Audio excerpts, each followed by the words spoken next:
And recording. Hello, everyone. My name is Sapira Chirk. I am the Artist Service Specialist for the Nevada Arts Council. Thank you so much for joining us here today for the Priming Your Artistic Life for Income, Collaboration, Expansion, and more. I have some coworkers on the line as well, Stefan Reed, who's my counterpart in the North, and Yoon Kood. Would you like to introduce yourself, folks?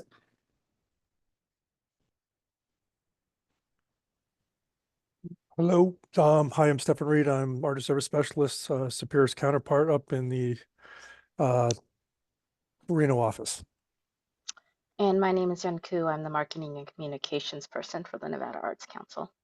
Thank you, everyone. So before we jump into the webinar, just a little bit of housekeeping. This webinar is being recorded, and you are welcome to ask questions through the Q&A function. And we do have time at the end of the webinar if you want to raise your hand then and ask your question. But if you would like to not forget your questions throughout the webinar, you can go ahead and chat them in, and then we can answer them all at the end.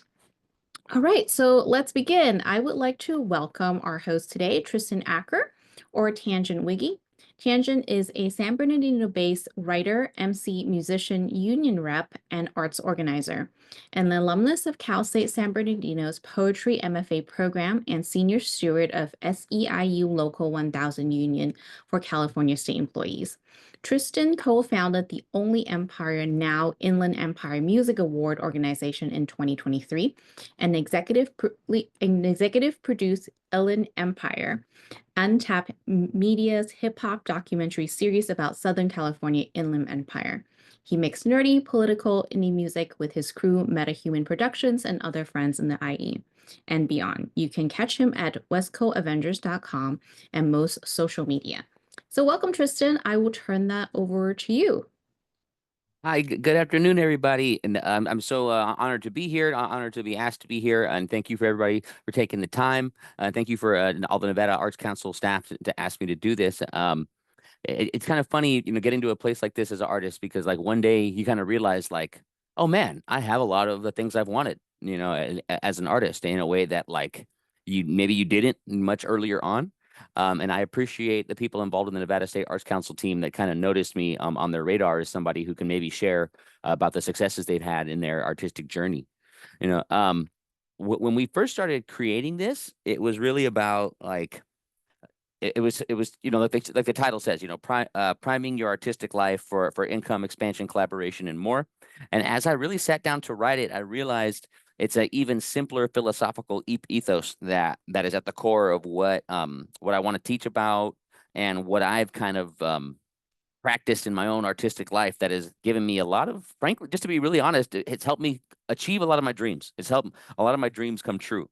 And that simple philosophy is artistic community citizenship. When I was thinking about the things that the Nevada State Arts Council was asking of me and asking me to share, I realized it all really comes down to artistic community citizenship. That there was someone on their team that kind of noticed like, oh man, you're really good with soft skills, the communication stuff that you do, little things you do are kind of giving you success. And that's true, and I'll talk a bit about that, but it comes down to this philosophy of artistic community citizenship, just like citizenship anything else. But so also I'll that was my introduction, and we'll go to the next slide, and thank you again. Here's a stolen quote. The artless insist that art is all about the destination because they don't know the road to get there and they hate everyone who does. And that's kind of a nod to, and then that's something I stole on Twitter, and I saw it on a tweet, to be honest. And yeah, a lot of times people who are not artists don't think about what it took for us to get to where we are as artists. So everything I do keeps in mind like the struggles that artists have, that we have as we get from point A to point B, and not having the thing we want, having the thing we want, not having the dream to living the dream.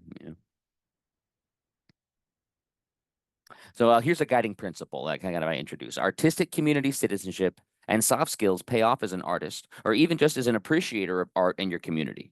Much like your neighborhood or your country, there may be benefits of citizenship and community that come with investing in your community as a citizen. So today, I want to talk about creating a life where you're getting more of what you want as an artist in terms of compensation, inclusion, recognition, opportunities, and doing what you want. I also want to focus a little bit on balance, income, expansion, and opportunity. So where you have to start is how can the universe give you what you want if you don't even know what you want? I have found that the universe, or maybe my neighbors, or whatever term you're comfortable with using that makes it feel real to you, the world wants to give you what you want, but you got to know what it is that you want, right? Are you in love with the process? Are you in love with the product? Both or neither. This is something as a musician, and as someone who works in like with bands and other like hip hop crews and poets and rappers and producers, I had to think about this, and I've had to think about this for a lot of the last decade. You know, where am I happiest? Am I happiest when I'm in the studio, creating with my homies? You know, or am I happiest when I have the new album in my hand? You know, like, oh man, like we finished it, it's done. I could put it in the CD player. You know, a lot of people have a very distinct answer to those things. I would even say most artists I know say they're in love with the process, and whereas I feel like I'm brave enough to say, you know what, I'm in love with the product. I like the process, but I really love having my album done. I like having my video on YouTube and done. I like the product. But there are people who like both, or people who like one or the other. That greatly is going to determine what direction you even want to go in. How someone like me would even advise you. You know, if you want to be in the studio all the time, that's a different set of advice than I want to get a new album done every 10 to 12 months. You know, if your goal is to constantly be creating, that's a different path than to be constantly performing or showcasing your creations. You know, most artists' lives are a balance of both, but you can end up doing a lot more of one than the other if you're not conscious about what you want. It took me years of doing tons of shows with my friends for me to realize, oh man, none of this makes me as happy as finishing an album. And I'm a performing poet. My background is poetry, and I love performing poetry. I think I'm good at it. But there came a point where I was honest with myself, like, you know what makes me more satisfied is having my art done. So that, again, I stop on this point for a second because it's really important. And I hope it's something that you've thought about for yourself, even just to direct your own time in a way that satisfies you more. Do you actually want your art life to make you money, or do you want it to keep you free from market pressures? These are real questions too, along the same lines. You want to be creating? You want to be performing? Do you want to be writing? Do you want to be in the studio? Do you want to make money off your art? Do you want your art to be something totally separate from money? I know people who play it different ways. I actually, even though I get paid and compensated a lot for my artistic efforts than I used to, I actually more or less design my artistic life so that I don't need it for money. That's going to be different than somebody who's like, no, I want this to be my living. So again, those are legitimate questions to ask, you know, and I hope you're all asking them. Okay. Artistic opportunity is 85% social. This is so true. Approaching community once you found it.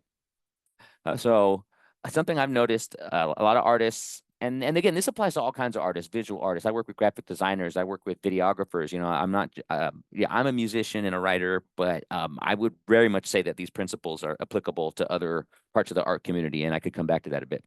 But something I've noticed about young artists or just up and coming artists who are coming into a community, discovering their local community, is that sometimes they'll get mad, like, or offended or feel slighted that people aren't checking out their work. Right. And I used to feel like that too when I was in my 20s and breaking into my community and wondering, well, why aren't you checking me out? Have an oeuvre, you know, have a discography, have a collection of work worth checking out, at least time wise, before you really want that from people. You know, and this is one of the least social aspects, and this is one of the more unique pieces of advice. A lot of the other things I'm going to talk about, you're going to see kind of have this shared concept of citizenship and investing in other people. But this one is like, before you even care about people messing with you and your work, you know, have a couple albums, have a few collections of paintings, have a half a poetry book written, you know, have some content, because it's not really reasonable to expect people to be familiar with you if they can get through your discography, if they could get through all your work before their dishes are done. You know, that's something I've noticed and I've thought about a lot. You know? Nextly, you know, this is going to be a lot more in line with the things I'll be talking about today. Show up to other people's events.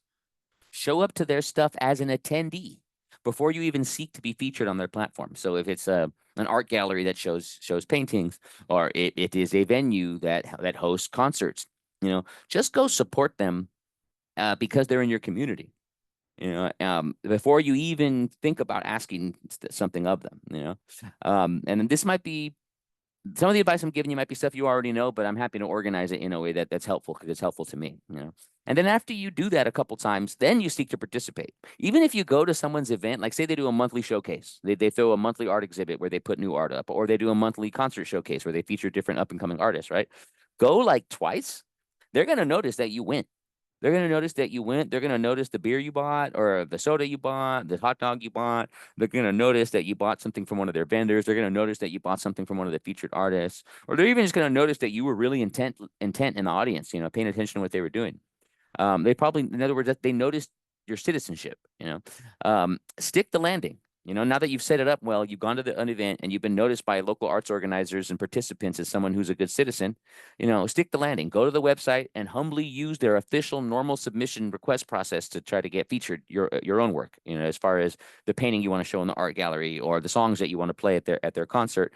Use the normal process. And a lot of times they'll kind of reward you for like, oh man, he came to the show twice and now he's just hitting me up like a humble guy off the street, when I actually remember Larry because Larry came to my thing twice. And so I remember this guy. So now I super want to put him on our event because he came twice. He bought a hot dog. He watched our friend that we booked. And now he's doing the normal submission process that we ask everyone to do, that we put on our Instagram posts. Please do the submission process in our link. And no one does that. People just DM you on Instagram and say, hey, how do I get on?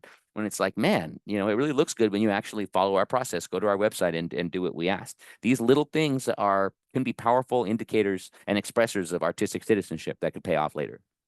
Another guiding principle, even though art is fun, assume that everyone that's related to art-related businesses is working hard, just like people in any other field. Sometimes they feel like they're working harder than people in normal businesses because people treat them in their business as frivolous. They assume that because it's artistic, it's all fun and games. This picture I have right here in the slide is Noah James. He's one of the most established hip hop artists in my community of Southern California's Inland Empire. Right? He's actually on tour across the country right now. And then to the right of him is our friend Zan. And that's her buying a hoodie, right? So to the untrained eye, this is just three people, in front of a coffee shop taking a picture. But as someone who has gone from being an artist to happening myself into a life of being an artistic entrepreneur, what's really happening partly here is that Noah James is at work. Like he is socializing in part because that's partly part of what sells his merch. He's being a good citizen. He didn't just do a show and lead the stage. He did a show and then went to his booth and took pictures with fans and signed autographs and sold merch, and him being a good citizen, not being like, oh, I'm going to be a celebrity and just act like I'm too good and leave. Him being a good citizen and saying, like, I'm going to stay and invest in this art event, in this art community, and hang out at my vending table and make and be a man of the people and connect with the artistic fans that are here. Now he's selling merch and he's making what, $25, $40, $50 per hoodie that he sells. That's to me, I wanted to illustrate that like, even when you think an artist who's at work is having fun, they're probably at work, and your citizenship and their citizenship makes the world go round. Okay, so here's a lot on building with local arts organizers, right? And then you're going to see a theme here, right? Like beginning of this, early on in this presentation, it's like, it's from the perspective of you might be a new artist to your community, and so you're orienting yourselves towards the people who are already builders in your community. After some time of practicing these kind of principles, you might find yourself on the other end of it, where you're kind of like, you're throwing your own events, or you're creating a situation for yourself as an artist, and then you're seeing how other people interact with it, and you might be thinking about their citizenship, right? So building with local arts organizers. The more specifics on when I talk about, go to their events, support their events, support other people's brands, support your local arts community, right? What does that look like, right? Be seen bringing awareness to their brand, right? When I go to someone's event, I share the flyer and mention to people like, hey, I'll catch y'all there. So people see that I'm going to that event. And so now, even before I went to the event, the organizer is like, oh man, like he's pushing the event and letting people know that he's going to come, and he's lending his prestige. I'm to the point now where there's a chunk of people who know me as an artist and follow me as an artist. And so now it's like, I'm putting my fans' eyeballs, my supporters' eyeballs on the events that I'm going to, right? Treat their art and event the way you'd want yours to be. You're going to see this theme come up over and over in what I'm saying, the artistic citizenship. Treat their art event the way you'd want yours to be. Treat the space the way you want your house to be treated, et cetera, et cetera. If it's a niche art paradigm, and a lot of our worlds are, Assume that anyone doing business side has an art passion like you. Very few people are doing this because they're not passionate about it. Art doesn't make a lot of money. There's a lot of things that we could do. Or art by default doesn't always make a lot of money. There's a lot of other things that we could do in this world for money. And again, we want to be smart about art in a way that we can get compensated more. But assume that most art related people, artists, art fans, are at an art event that you're at because of the passion, like you. Many artists end up on the business side, not because of a driving entrepreneurial spirit, but because a thing they wanted to enjoy didn't exist. Now, this is huge for me. Southern California's Inland Empire, and you may know of areas in Nevada that have similar dynamics. Southern California's Inland Empire, let's say, is 10 economic percentage points behind everywhere else in California. But San Bernardino, my hometown, is the poorest metropolitan region in California, not just Southern California, but in California. So a lot of how I've gone from being like an artist to an arts organizer wasn't because I wanted to put my art on the back burner and create a platform for everybody else, but because I knew there came a point where I could not ignore that the lack of infrastructure in my community. Different communities are going to be different, right? Like Vegas is going to have a more developed artistic infrastructure than, say, a less metropolitan part of Nevada, right? And so that's something for you to think about, right? And again, to keep in mind as you see other people throwing stuff. When you see other people throwing stuff, really be compassionate to what they're doing, because they may be creating infrastructure that wasn't there in their community when they just wanted to be an artist. When I talk about spending money at the event, if you can, it's not about spending a lot. It's about being a part of what happens in the night, being a part of the night's proceedings that make the event organizer feel like their event is going as it's supposed to. Being associated with that feeling, how they say, people won't remember what you said or did, but they'll remember how you made them feel. If you're associated with the feeling of like, my event is going how it's supposed to go, that's a powerful feeling to associate your artistic compatriots and artistic neighbors with, right? And even that $4 water bottle at the food truck, or the $2 hot dog that you got at the food truck, that's a purchase that people involved in the event are likely to notice. When you're one throwing the event, you notice every little thing about it. And you as a up and coming artist coming into an art community can use that dynamic to your advantage. So here's a little bit about the soft skills stuff, right? Apply, ask, inquire, email. Believe in yourself. There's no imposter syndrome. You're not an imposter, right? And I'll also add the caveat, like, be working on your art that keep yourself artistically interested, and then you're legitimate to ask the world to invest in you, right? So believe in yourself and do not be shy. If you're operating with the politeness rules that we're talking about, where you're being an artistic citizen of your community, and you're respecting and appreciating the contributions and effort and work that other artists and art organizers are doing, then do not be afraid to shoot your shot. Submit to the lit mag, submit to the art gallery, submit to the showcase you want to perform at. Now, and relatedly, if there's an artist that you like a lot, that you're a fan of, and you see that they're an organizer and they're doing events, that's a place that you should check out doubly, right? Because not one, it's a space for artists, and two, it's someone that you're a fan of. So there's probably common themes in your art, or common elements to you and them as an artist that may connect well. You should go to that. If there is a grant opportunity in your city, money grants, money awards for applications, right? City, county, state, nationally, online, apply. Don't assume that the competition is too thick. Apply. Following a bureaucratic process through the whole way can be powerful. A lot of people don't do it, especially that's another theme you're going to see in what I'm talking about today. There's a lot of great artists out there. There's a lot less great artists that are very reliable. So if you're an interesting artist who can follow a bureaucratic process like a grant application all the way through, then that says a lot about you, right? To the left is a photo from the first San Diego Comic-Con event that I ever did in San Diego, right? And it happened because I wasn't afraid to shoot an email in response to a press release I'd come across. I've been writing articles about other musicians in my community. And then I had been writing articles about comic books I was reviewing, right? So because I have my background in writing, English, poetry, all that, I was very eager to do all kinds of writing when I came into my community, not just writing my songs and my raps, but also I'm going to write reviews about other people, right? This ended up me writing for magazines. Eventually, I got paid to write for some magazines and websites. And eventually, I was on, pretty quickly, I was on press lists, like where companies would send me press releases about things that were happening, right? So I was sent a press release about this music festival that was a satellite festival of San Diego Comic-Con. It was like a nerdcore hip hop and nerd rock group event, or a nerd rock hip hop and nerd rock event that was happening just outside San Diego Comic-Con at the Ruoco Park, right? And I saw this in my press releases, in my emails, my inbox, excuse me. And I immediately sent him an email changing my email signature from the press stuff to adding my band stuff and, westcoastavengers.com and West Coast Avengers. That's my nerdcore hip hop group. And I just sent them as professional of an email as I could put together, and made it sound like I had done this before. Like, hey, my group is West Coast Avengers, and we're nerdcore hip hop, and we dress in cosplay, and we rap about Marvel comics and Star Wars, and we think we'd be great for your San Diego Comic-Con related event. Da, da, da. And within hours, they emailed me back and said, you know what? We just had somebody drop out from this event.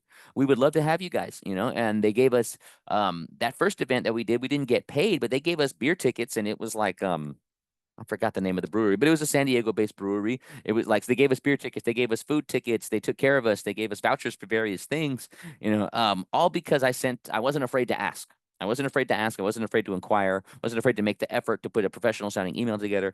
And I wasn't afraid to act like I'd been there before, and I wasn't afraid to believe in myself, to believe that me and my group were good enough to play at San Diego Comic-Con, and we were. And it's one of those examples of like, wow, how did I achieve one of my life dreams in my late 20s? But I did, and I hope that you do too, or whatever, at whatever juncture you seek those opportunities, right? More soft skills to master, right?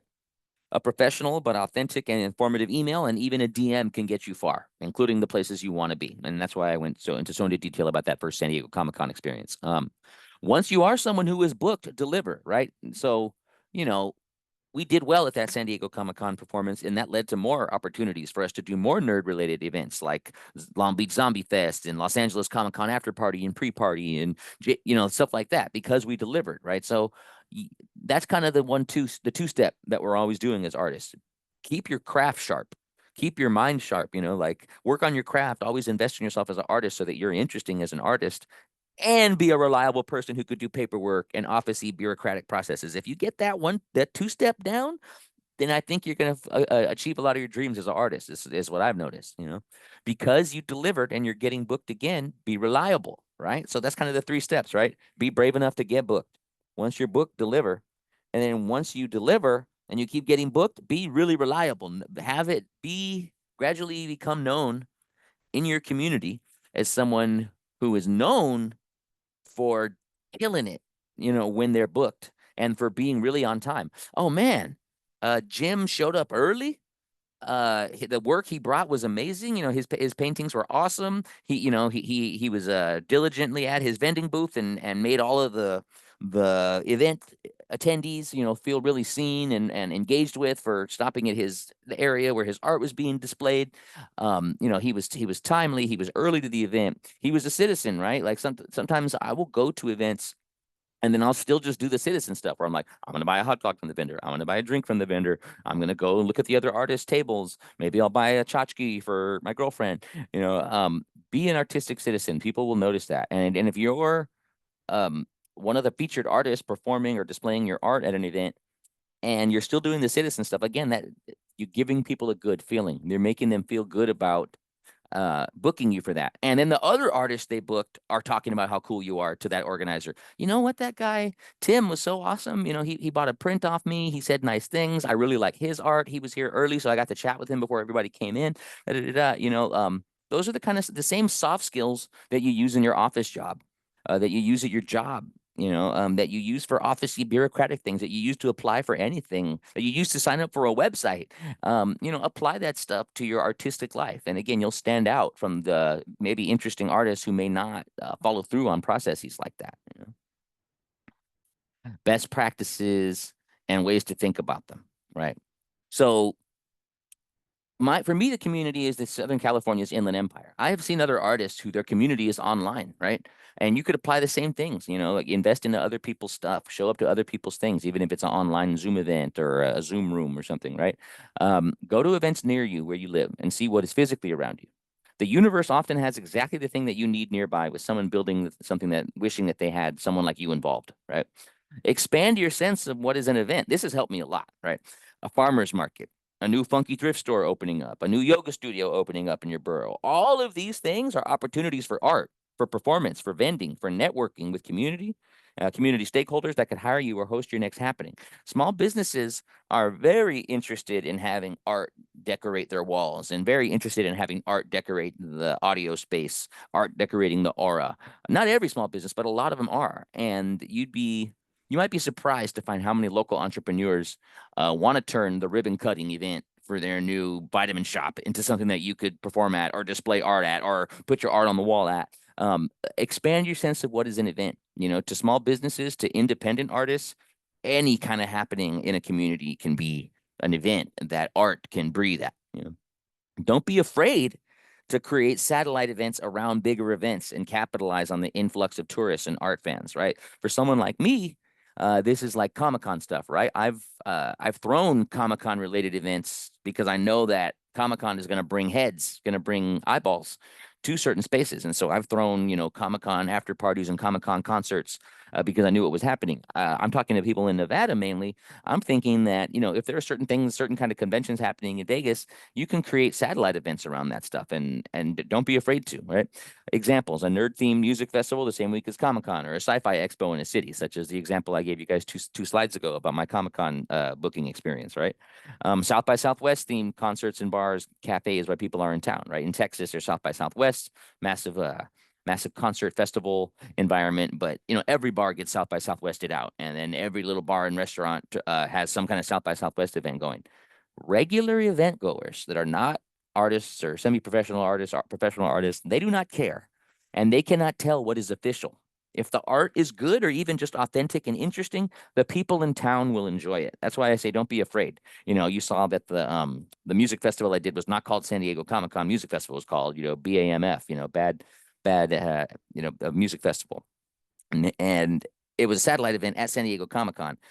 The concert goers, the people who came into the crowd to watch us do music, they were not, oh, that's not the official Comic-Con company behind this, I'm walking away. No, we were good, so they watched us. The bands after us were good, so they watched us. It'll be the same thing with your art. Know your environment, right? So kind of a reiteration of what I was saying, what was it? Know your environment. The presentation is for Nevada. This could apply to any number of events that happen in Vegas or other cities, concert tours, Comic-Cons, expos, and conventions. Oh, and another thing, the original satellite show, busking.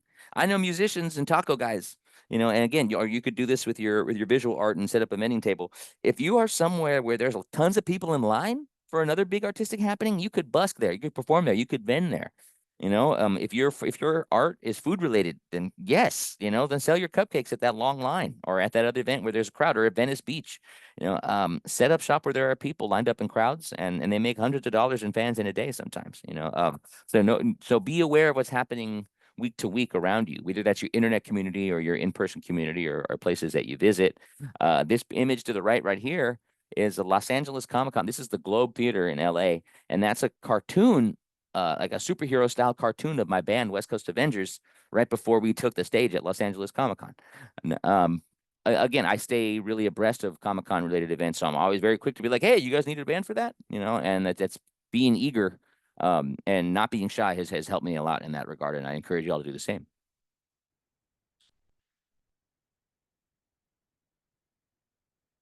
When the business side or logistical side of art gets rough, get the rest that your body and brain need to get back to your craft. Just you in a room or however you do it. Recharge in this way so that when you're throwing an event or vending again, what you're sharing and selling is better than it was before.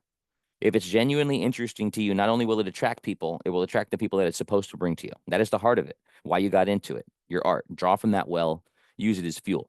Partly why I say that is because you could get so burnt out trying to entrepreneurialize your art that then now your art has lost the energy that made it worth coming to in the first place. I've had moments like that where I'm like, I showed up, I set up my poster, I shook hands, I set things up. I had my Square plugged into my phone so I could run people's debit card, and I had everything set up, but maybe I didn't perform well that night because I was so businessy, or maybe I had everything right business wise, but my artistic vibe wasn't there, and I wasn't energy matching with like people who were there for art. You got to balance it, and if the business side starts to stress you out too much, then you got to rest or get back to your art if that's the way that you rest, because you're not going to be able to sell your art and get money off your art if you're too physically drained from doing the business side of it all. Collaboration, right? So a lot of the collaborating I'm talking about is more like collaborating to throw an event, right?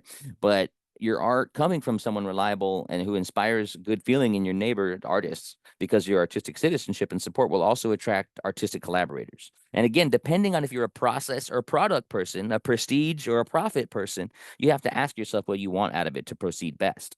Do you want to be picky? Do you want to collaborate with anyone who's interested in your work? Do you want to collaborate to expand your own brand's reach, to challenge yourself, to dip into the collaborator supporter base? Do you want to make a certain kind of collaborative art? If you're not that interested in that kind of collaboration, then this doesn't really have anything to do with making artistic citizenship pay to you. But if you are interested in these kind of things, then collaboration is something to think about when you think about making your artistic life pay. And again, these principles of artistic citizenship that I keep harkening back to are what's going to make people want to come to you for collaboration. This picture is of me and my friend Diesel 5K1, who in recent years approached me to start a new band because he saw how I operated with West Coast Avengers. He's like, you know what? I like how you do this. I like how you do that. I like how you do this. Let's come together and make something really great. And so and that'll happen with you too. If people see you being interesting artist and a good artistic citizen of your artistic community, then you're going to have people collaborating with you. And then you got to start thinking about, do you want to say yes? Do you want to say no? What do you want out of it? Just like in the beginning, I was asking, product or process? What do you even want out of your art? You want money or no money pressures? What do you even want out of this, right? More on collaboration, right? Deliver timely on your part of a collaboration. People will remember if you promote the collaboration once you released it.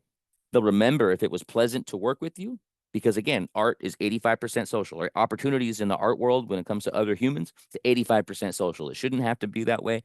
People should just recognize you for your artistic brilliance. Artistic opportunities in my corner of existence have proven to me to be 85% social.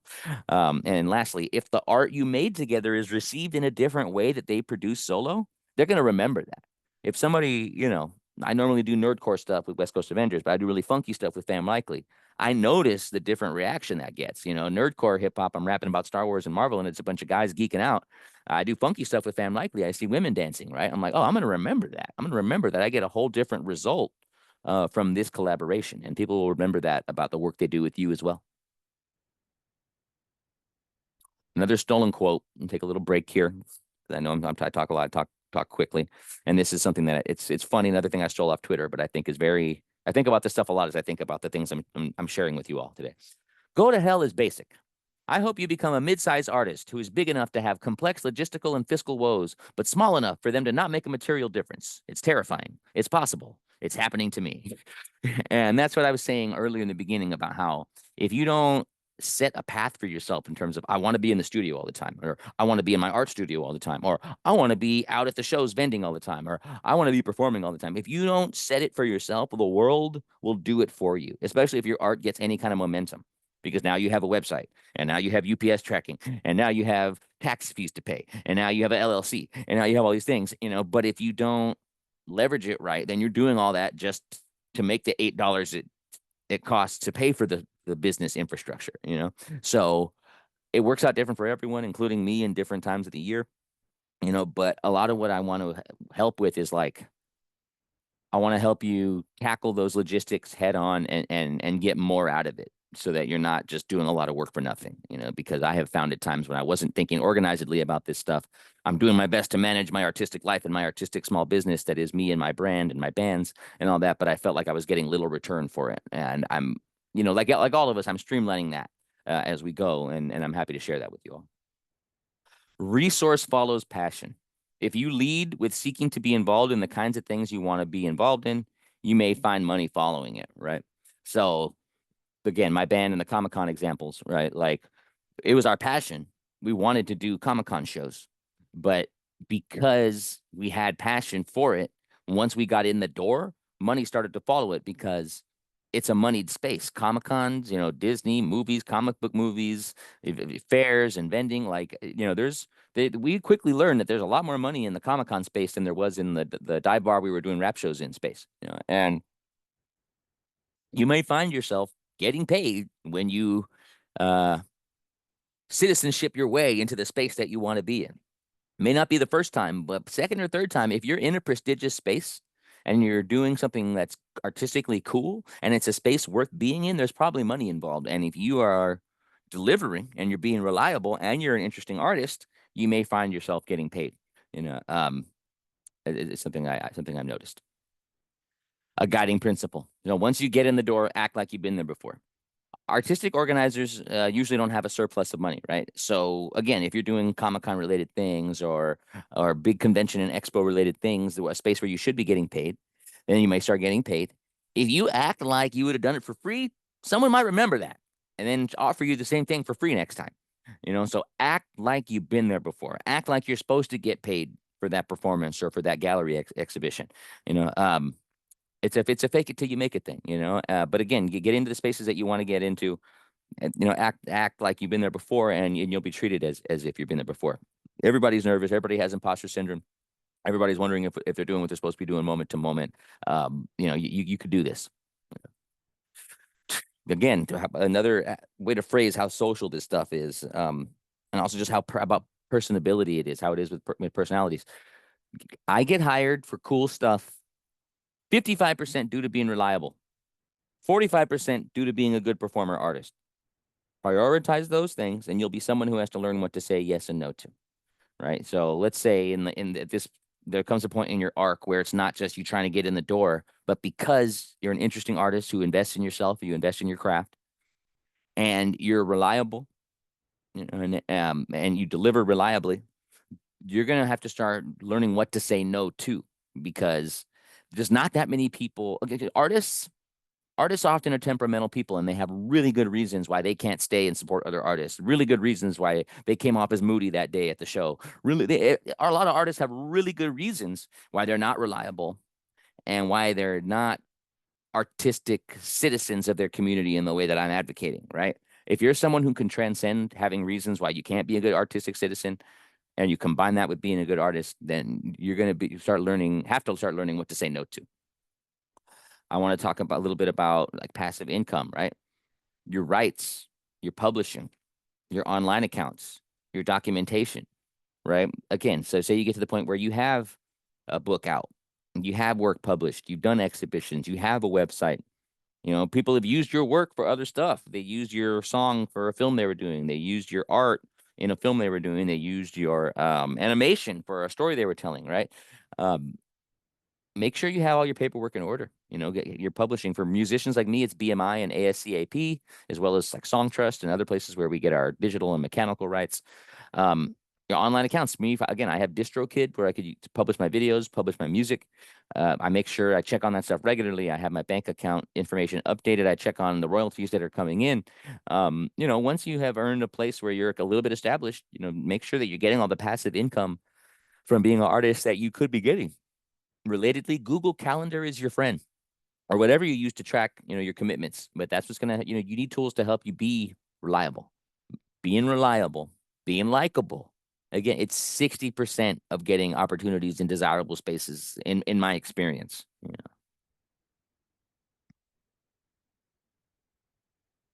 Leveling up, right? Let's say you apply these principles for a while. Early on in your citizenship, a lot of these pictures of me that you've been seeing, right? Like some, like, oh, he's at a Comic-Con. Some were me at a dive bar. I kind of chose these pictures to kind of show different parts of the journey. Like sometimes you're being super humble and doing something on a Tuesday night at 1 a.m. at a dive bar or a cafe where not a lot of people, right? Early on in your citizenship, you'll have to say yes to a lot of things, even stuff you may see as beneath you. Later on, as your dance card becomes full, you'll have to learn what to say no to, as I've been discussing, right?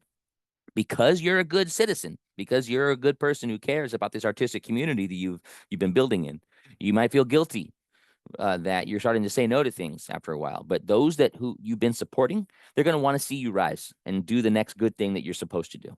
And that reflects on their outlet too, right? If you're someone who came up through the ranks of their event that's more for up and coming artists, and now you're doing big things, that's something for them and their community to point to and be proud of, right? Not only will you learn the lay of the land that you're in and get better at finding good events, as your reputation as a professional and good citizen of your art community gets around, this is important, you'll be asked to less bad events. A lot of this stuff I feel arrogant saying teaching, a lot of the thoughts I'm sharing with you guys today are things that I just happened into over time, right? That I can now put in a more organized fashion. But one of those things is like, oh man, it's not just a matter of me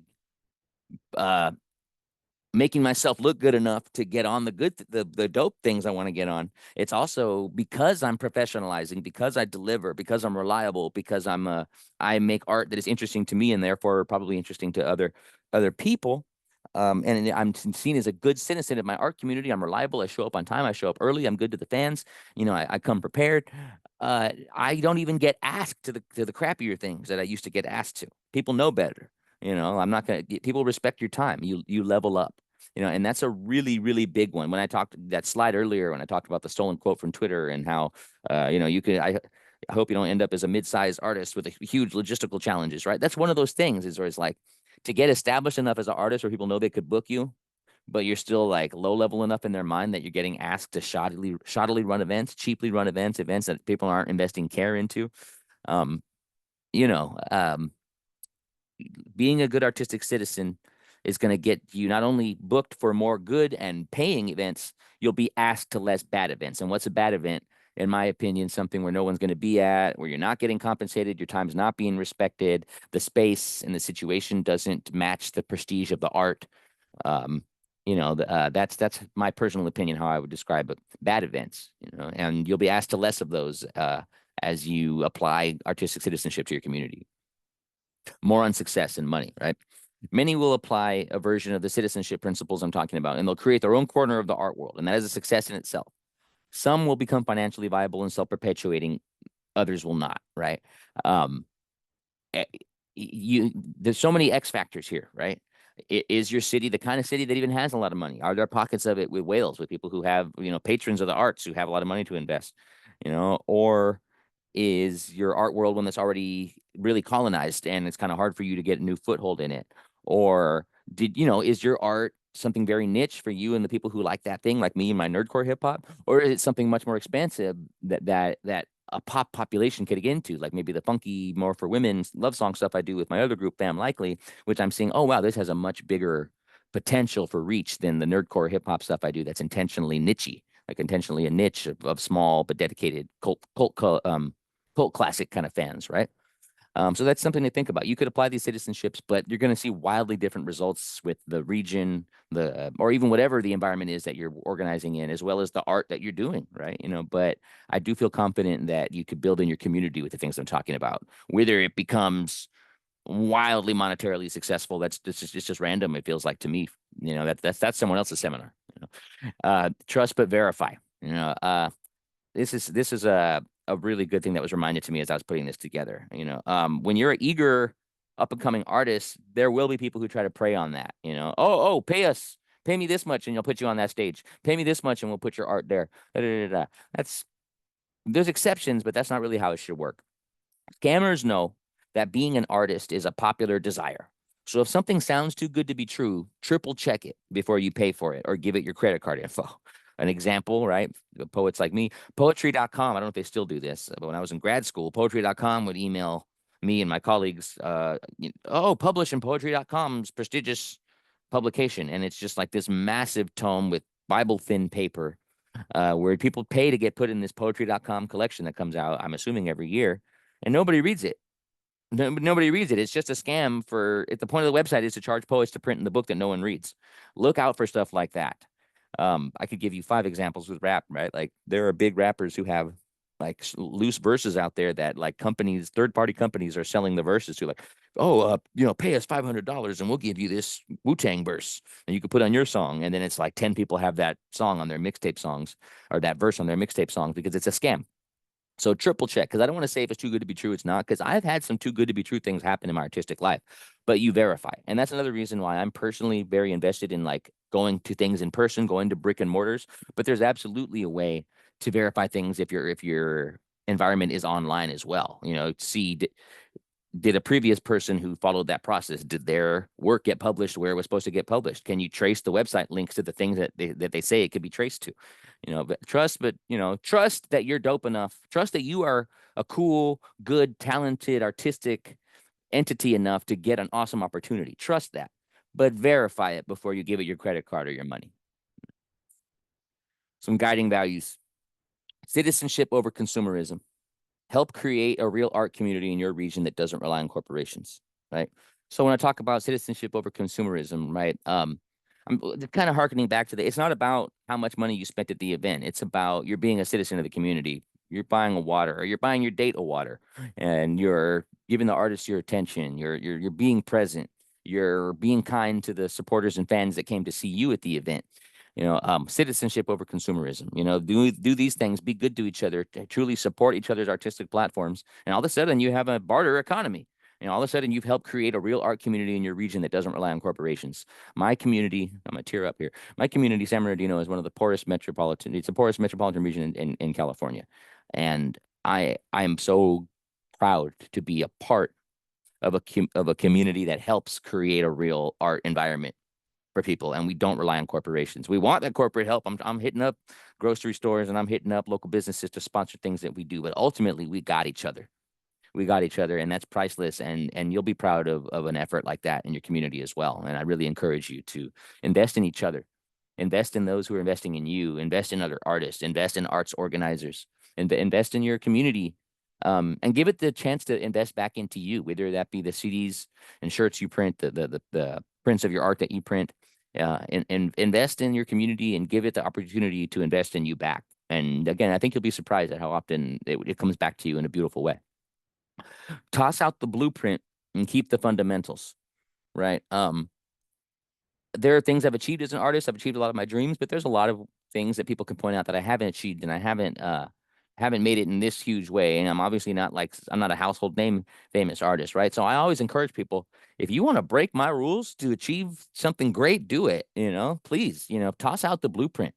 Toss out the blueprint. What worked to explode an artist's visibility 10 years ago may not work now. And then some new artist tomorrow is going to find some new way to make themselves very famous, very known, very successful, right? So I encourage toss out the blueprint, right? The details that I'm giving you, I don't think are as important as the fundamentals, right? Like email, it might be a new mechanic in 5 or 10 years, right? Especially with AI, right? But the fundamentals, the fundamentals, have art that interests you. If you're an artist, make sure your art interests you, because if your art doesn't interest you, probably not going to interest other people. Be reliable. Be a reliable person. Invest in your artistic community, right? All the bells and whistles and the details of the tactics that I'm talking about may change in 5, 10, 15 years. They might not, but they might change, right? But I do think these fundamentals I'm talking about will remain. That you need art that interests you if you want people to be interested in it. You need to be reliable if you want to be booked for good, potentially lucrative professional opportunities in the art world, and invest in your community. One, so that the community is strong enough to support people like you, and 2, to create the cycle where it invests in you back. 3, because it's the right thing to do. 4, because it works.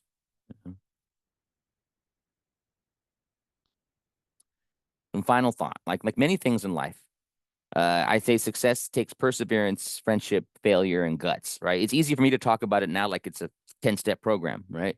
But I just had to try stuff. I just had to try stuff and put myself out there and ask and get rejected a lot, and have have people say no to me a lot. Or even get into situations that I thought were good ones that turned out to be bad. Situations where I thought I was going to get paid, I turned out not to. You're going to fail. You got to have guts. Friendships help. Again, invest in each other. Support each other. It's not just an intangible thing. It's real. It's real to invest in each other as an artistic community. As an artist who's very engaged in my community, there's very little I value more than like the shared conversation that we're all in as artists, the way our art informs each other, and so it's all that's really worth investing in, and perseverance. You got to keep trying.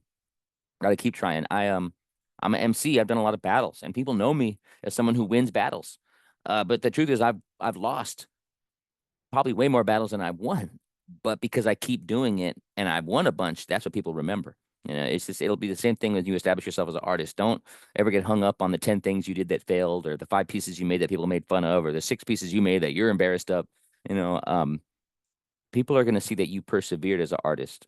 They really will. I see people all the time notice that, like, oh man, he's still in the community. He's still making his art. That means something, and also can get you opportunity, because it's like, oh, not only is he reliable in the instantaneous sense, or like he came to the event, he came on time, he delivered, but it's like, oh, I've seen him do this for years. I've seen him come to stuff for years. He's still an active artist. I can move across the country and hit him up in 3 years to book him for something that we're doing in Texas or doing in New York, and he's probably going to be like an active artist that I could book because I've seen him to be a professional who perseveres. And I don't know, did I go through that super fast? Did I go through it super slow? Okay. Thank you all so much. Thank you all so much. I would love to talk more about anything you guys are interested in. All right, that was great, Tristan. Thank you. I Thank do you. comment. Joanna wrote, a good tip for visual artists is to offer to give an artist talk for every solo exhibition, even if the exhibitor is not requiring you to do so. They will usually take you up on it and notice that you took initiative to go above and beyond. 100% agree. Go above and beyond, deliver, be enthusiastic. Don't ever be afraid to be enthusiastic. A lot of artists like to play it cool, and I understand. But you know, our arts organizer is putting their heart and soul. They're putting their blood, sweat, and tears. They're putting their weekend time that could be with their kids, you know, into throwing that event. You know, so absolutely, that's wonderful. I appreciate that comment. All right, the second question, Sure. common second question. That was so good. Mercedes says, that was so good. Thank you for sharing the wisdom. Where can we follow more of your work? Any more workshops coming from you? Yeah, yeah. Oh, that is so kind of you. And yeah, so I'm Tangent Wiggy. So you could find me on most things at Tangent, TANJINT. And then on some things I'm Tangent Wiggy, TANJINT space WIGGY. My website, westcoastavengers.com. My award show website is it's only empire.com. A lot of the documentary series work I do is at Untapped Media and Untapped Hip Hop on YouTube. West Coast Avengers, Tangent, Fam Likely, like, you know, when you got spam phone calls that said Spam Likely or Scam Likely, that's how I started my band name, Fam Likely. So that's an easy way to remember it too. Fam Likely is the more funky, love songy group I do, and West Coast Avengers is the nerdcore stuff I do. Thank you so much. westcoastavengers.com, TANJINT. Google TANJINT or go to my website, westcoastavengers.com. You'll be able to find me pretty easy. Oh, and then yes, I have another workshop coming up with Nevada State Arts Council that kind of builds on this, talking about how to secure funding and partnerships for events that you might be throwing yourself. Yeah, I'm just going to go ahead and plug the description. So the next webinar is called Securing Sponsorship and Partnership for Artistic Endeavors. The seminar is designed with the artist who's becoming an event organizer, and a prerequisite is being a good citizen of your art community through this webinar. If you don't have something like that, fundamental building block of goodwill and relative personal independent as an artist, then throwing ambitious artistic events and getting them funded in your community will be hard. Yeah. I am myself a poet. I'm sorry, I'm just reading this part. Yeah. I'm a poet, musician, hip hop artist whose journalistic effort led me to working with a team of locals on a documentary about my region's hip hop history, and which led to me getting involved with yet more local artists, which we founded a local music award show organization. I've learned that once you start serving the larger community beyond just your own art, you'll be surprised how the rest of the community can plug in and help if people in your community know your values align with theirs. So that will be coming up in June. And we will be promoting that in our social media, our email, and our website. And you can sign up for that on our website as well. Okay, next comment questions. Yasmin, I feel inspired. Thank you so much for the knowledge. Thank you. I'm so glad that people got anything out of it. Awesome. And then Stefan, did you want to speak? Yeah, I just wanted to kind of ask Tristan a question. That was really great, man. That was you know, the citizenship aspect of the kind of creative fields. I mean, if anybody's been in part of it for any amount of time, they kind of know that those are kind of baked in. And I think we take those things for granted, but how important they are and how you can build on those things. And I think you gave some great insight to some nuance and how to build on those things. But I'm also curious, like where you're at in your career, right? and happiness and being comfortable is an important part of this gig. And it seems like that you're at that point in your career. And I was also curious if there is some, I don't know, like, is there something else that's kind of missing? Would I be happy if I took the next step and became a household name or things of that nature? Right. I thank you so much. I want to thank you for your kind words and the opportunity. Yeah, I'm really glad you said that, because when I was redesigning it from my pitch to you guys to when I like actually sat down to write it, I realized, you know what, this is just as much about happiness and balance as it is money. For exactly that reason, I've known artists who had to slow down things they were doing that were making them money so that they could reclaim other aspects of their art life that made them happy. So it is kind of nuanced. It's nuanced in that way. And as far as me now, I feel so humbled by how lucky I am. Like, I get to every year since 2021, the poet laureate of Pomona, who is like the border city of Los Angeles to my area, the Inland Empire, books me and hires me to perform at the LA County Fair, like all fair. And like some of the performances are solo, some of them are with my different bands, some are with my piano, some are just on the mic. And it's just like, I don't even have to think every year about where am I going to perform my new works every year. If I book nothing all year, I'm going to get paid to play all of May in the spring in front of like hundreds of families. So it's like, I feel so blessed. I feel so blessed and happy that like I could go on autopilot, and my desires as a performing poet are going to be met. Now, as far as what's next, I have a very ambitious goal. I want my region of Southern California's Inland Empire to be like a powerhouse metropolitan artistic community. I want us to be well funded. I want us to have the infrastructure that Los Angeles has. And that's it's a tough one, and I may never get it, but I'm proud to try, like, as long as I can. Well, it was, the talk. I think the strength of this webinar and your talk, not only is the information, the homegrown information that you've given us, right? You working through the process to get where you're at here too. And Sapir and I were talking about this, it's your genuineness as well, right? Thank you.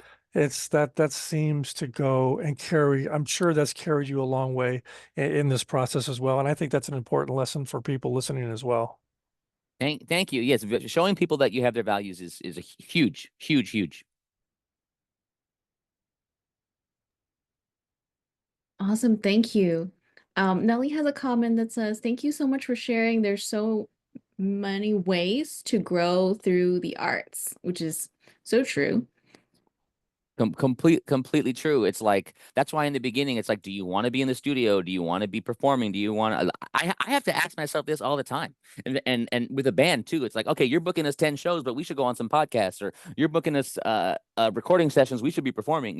These are things I think about all the time. What do I even want? Because maybe the universe will give it to me. Awesome. Thank you. I don't see any other questions. If you would like to ask your question live, you can raise your hand and I can unmute you. If not, I don't see any more questions. All right. If there are no more questions, thank you everyone for attending. Again, we're scheduled for another, one more. Just the name Inland Empire is so cool, from Robin. Thanks, Robin. Thank you. So if there are no more questions or comment, we were going to end the webinar. Thank you very much, everyone. If you would like to share this webinar, it will be on our YouTube in the next few weeks, and you can share them with your friends or any aspiring artists you would like. All right, thank you very much. Okay, Tristan, if you could just